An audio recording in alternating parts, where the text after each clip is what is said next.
JPMorgan is the first bank in the metaverse. Into the metaverse? Why they write it like that?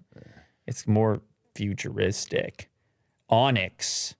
That's their sign by JPMorgan. The Wall Street Bank has opened a lounge in blockchain-based Decentraland. Kate, can you, Will, Decentraland, why does it have to be the de facto? Is it just a first mover thing that it's the earliest? Yeah. Okay, because... I mean, there's another one. I think it's called Sandbox.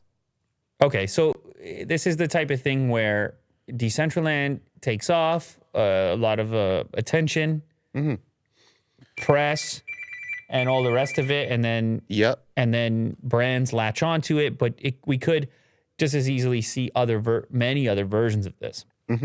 This one just seems to be the most established because there's actually land there that you can purchase. Right. A lot of brands are on board.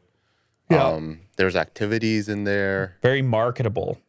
And you can run it on your computer. It's like, not intensive. Yeah, it's a good starting point. So what can I do in the bank? Can I just, let's see. I can go in. There's a lot of client interest to learn more about the metaverse. Christine Moy, JPMorgan's head of crypto and the metaverse, said in an email, we put together our white paper to help clients cut through the noise and highlight what the current reality is and what needs to be built next in technology, commercial infrastructure, privacy, identity, and workforce in order to maximize the full potential of our lives in the metaverse. Like, what a statement, man. What are you even? Wow. You want to live in the future or the past, Will? Which one is more appealing? I would dig the future. All right, well done. The future is interesting. You can live in a bunch of paragraphs like that last one. Okay, yeah. I'll live in Web3. Right in there. Because if you watch the Super Bowl, it seemed like a lot of people wanted to live in the past. And even a lot of people wanted to use the future and technology to get more of the past.